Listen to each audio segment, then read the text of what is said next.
Hello everybody and welcome to another hobby cheating video, and today we're going to talk about painting sharp, thin lines. This is one of the most common challenges I see a lot of newer painters have, simply because acrylic paint, as it's really presented in bottles or in pots or whatever, isn't actually very good for painting some thin line.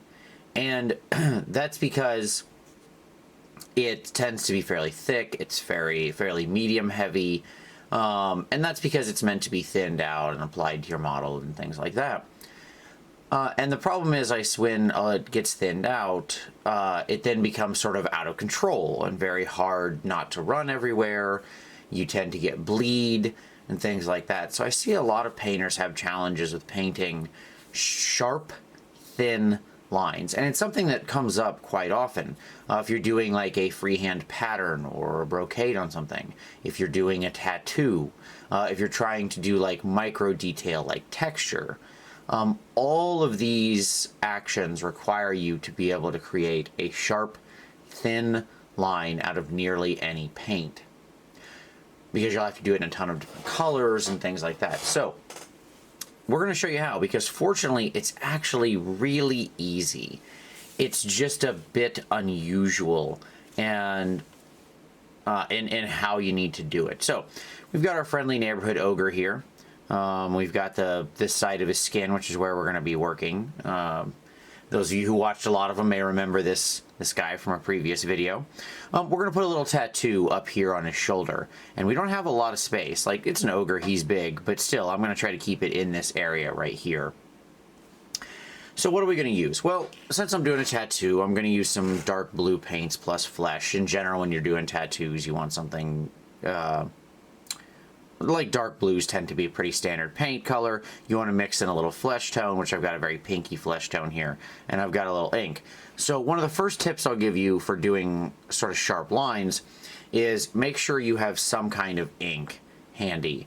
Ink is a great way to thin paint without using water, and it will retain its original properties for the most part, because you're adding a very medium heavy, pigment heavy product into your paint, which will get it flowing better. But the real key is this product right here. Now, it doesn't have to be from Liquitex. There's lots of people who make Flow Aid. This just happens to be the one that I like. But Flow Aid is the key, and I really want to introduce everybody to this product in a formal way. Flow Aid is one of the most important tools that I use on a daily basis.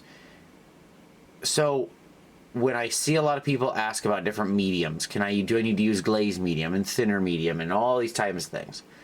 And a lot of times the answer is, well, you can just use water. And that's true in a lot of cases. There are different properties, there are different effects. Understanding those mediums can be important, and maybe we'll do a future video on that. But Flow Aid is a whole different bag, because what this does is it breaks up the surface tension of the paint. So have you ever done the experiment when you were a kid where you learned that water has, can create a little bubble, and you've put like water on top of a penny or something, and it'll actually form a little concave structure, and then you just touch a tiny amount of dish soap to it and it breaks apart instantly. It loses its ability to sort of stick as well to each other and form that concave structure. Okay, that's what this does. This has the same effect as dish soap. It even kind of smells like dish soap. I suspect there's some of the same stuff in here. I honestly don't know the chemistry of it, but I know that's how it's working. And what that means is, if you think about what happened there with the water when you had it on, a penny or a flat surface and it formed its little concave bubble, is that it wanted to stick to each other. The molecules wanted to stick to each other, right, more than they wanted to go elsewhere. And when you're painting, that's the same problem that's going to get in your way. If the paint is trying to stick to itself more than your surface, you're going to have to apply more pressure. Your brush is going to spread out and get flatter, and you're going to break up the line.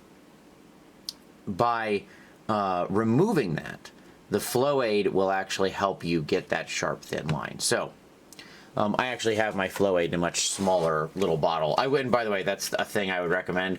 Transfer it. I transferred mine to a little dropper bottle, so I can just count out a few drops here on my palette. So the other really critical key for doing sharp, thin lines is you do need a good, sharp brush. Now, I talk a lot about how, you should have one nice brush, but you don't need to be painting with your nice brushes all the time. And that's true. But in this case, we are going to need a sharp, thin brush. So today, I'm going to use a Winsor & Newton Series 7 00, which, as you can see, is a very sharp, thin brush. Here on my palette, I have the dark blue. So what I'm going to do is I'm going to get into that over here. I'm going to pull a little over here.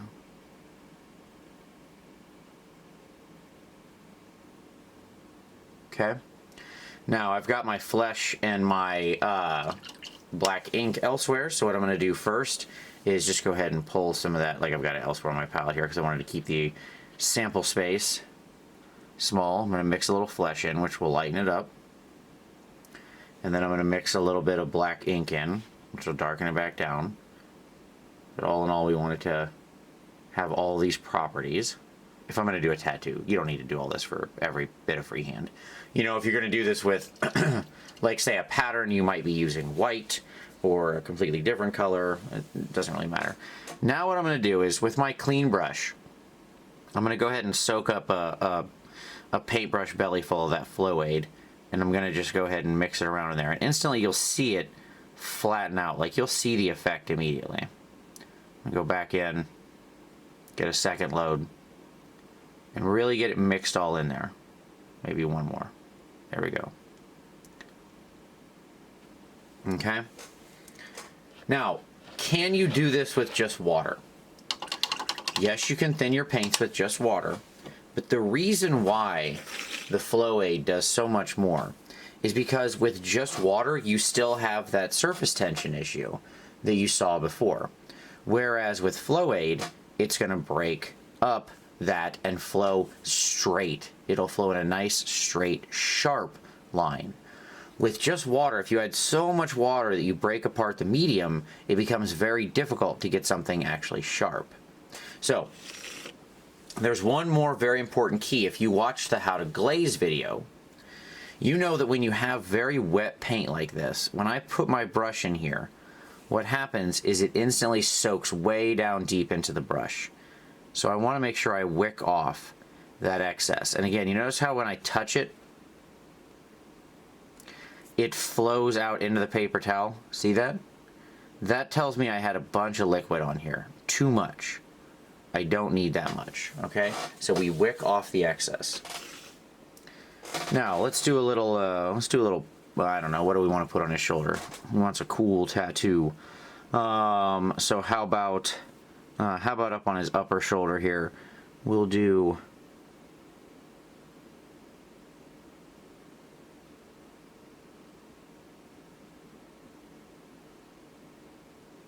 a little heart.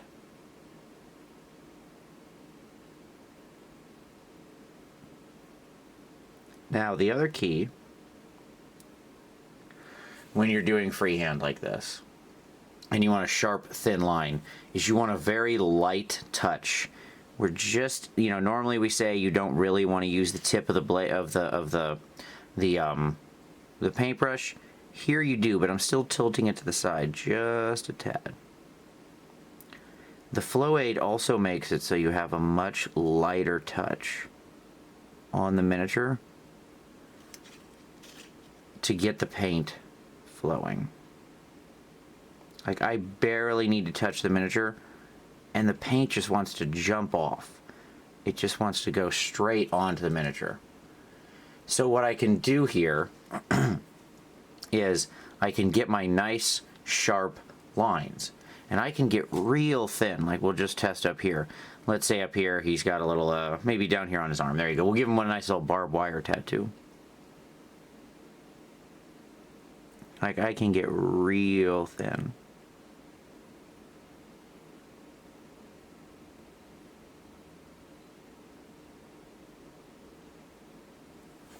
Right? And I can do that because I have the flow aid in some watered paint. Like, I had a little bit of water in there because I had some in the belly of my brush, obviously. But it wasn't really the focus. And so, now you'll notice I was a little messy here. I am doing this at an odd angle. But the point is that what it lets me do is get that nice line established. So that I could then fill in my tattoo. Maybe he's got a little... There we go. Maybe he's got a little heart.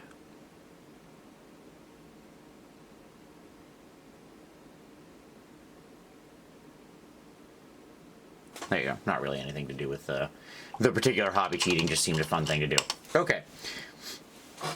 So the point is that this is an incredibly useful thing regardless of what we're trying to do.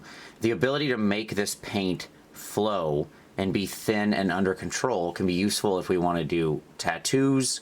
It can be useful for anything like this. But it can also, let's turn him around and let's look at something like his pants. Okay? So if you want to do close-up texture, and we'll do a whole video on texture in the future, but being able to do sharp texture requires much the same thing. Here I would use a different color paint. Okay. Like, I'll use something like a white, but again, with something like white, it's so incredibly important because white wants to chalk up. Flow aid can help stop that. So again, I've wicked off the excess, and now let's do some little micro scratches on his pants.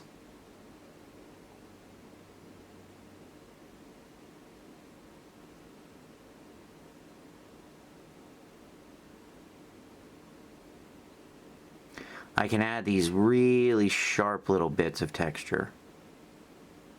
Right, because I just barely have to touch. You see those? Like, they're so very thin. But I can get in there and get those, like, razor sharp cuts. Okay?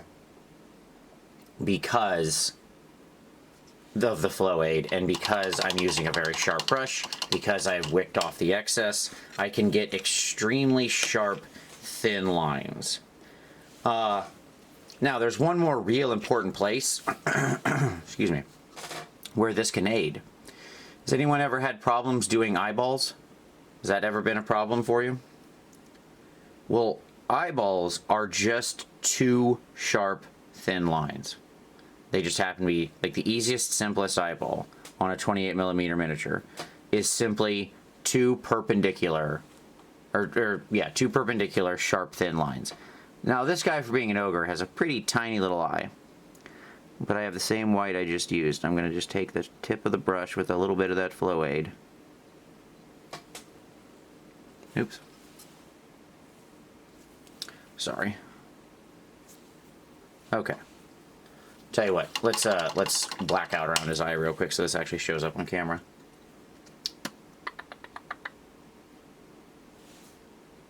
Because I realize you can't see what I'm doing. It's literally too small. So we'll give some depth around his eye. There you go. Now we got a nice shadow in there. Okay. So, when we're doing an eye, something like this flow aid and being able to create these sharp lines can really help. Because getting into our paint, I have it watered because it's on my wet palette. I have a little bit of flow aid in it. I'm going to take my paper towel, just like before. I'm going to wick off my excess. I'm going to test on the back of my hand. Okay. Still a little too wet. There we go. And now that you can actually see what I'm doing because it's got a nice dark space around it, I'm going to go in there and just nab that eyeball. Again, the paint with the flow aid will just jump off the brush and I can get this very, very tiny space, right? So I can get his eye. And in the same way, in reverse,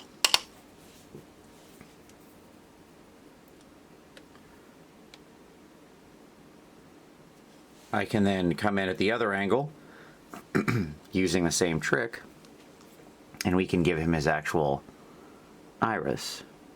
I want to test first, yep.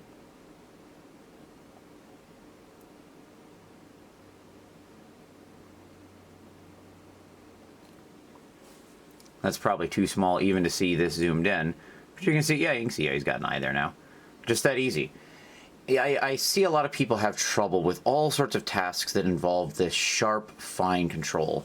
Whether it's trying to do something fun, like a little tattoo, right? Or whether it's trying to do texture or anything like that. I see a lot of people have struggles with it. And one of the main reasons is because they're trying to use thick, normal paint to achieve what you need to have well-flowing paint for. And the reality is water alone doesn't do it because it doesn't have the right chemical properties. Water still will thin the paint, but if you break it down too much, it's going to start flowing everywhere. Like as soon as I touch my brush to it, it's going to explode out. The addition of the flow aid puts it back under our control. So to return back to my original example here, I'll go back to my original blue for the tattoo, wick off the excess. I can do unbelievably small, sharp patterns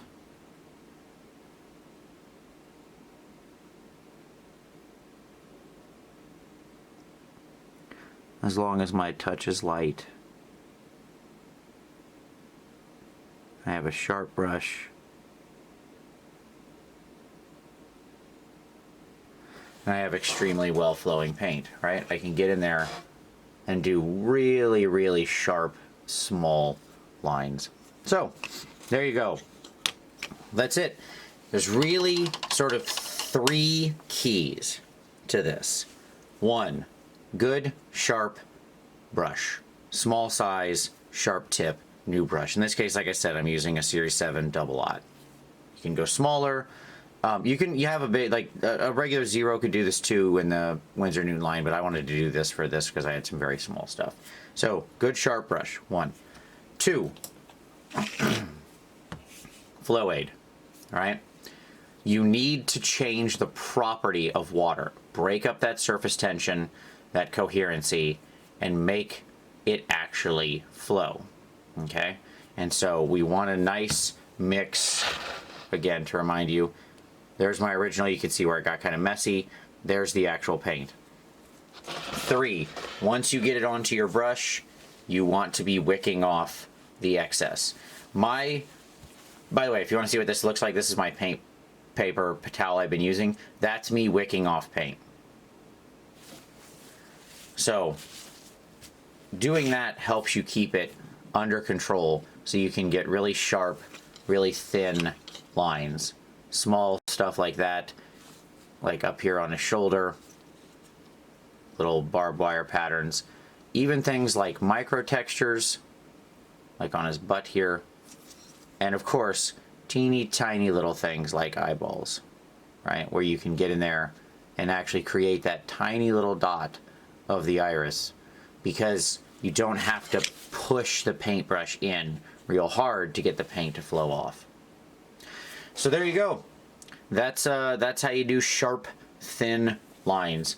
I certainly hope that was helpful. I know for me this was a real revelation, sort of playing with this and messing with this, because I learned I could do, you know, freehand and micro patterns and all these things so much easier.